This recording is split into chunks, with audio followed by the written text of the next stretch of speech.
నీ వశమయ్యున్న ప్రాణాత్మ దేహమును పరిశుద్ధపరచుటయే నీకిష్టమాయెను.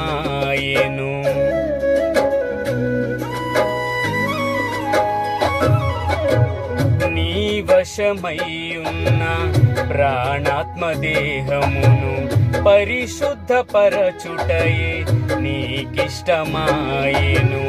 పలు వేదనలలో నీతో నడిపించి తల వంచని తెగువ నీలో కలిగించి మదిలో నిలిచావు, మమతను పంచావు.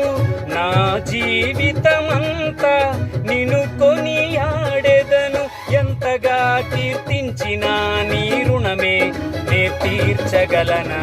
ఇదే కదా నీలో పరవశం,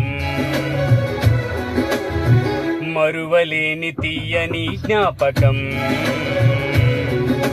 నూతనమైన కృపా, నవనూతనమైన కృపా.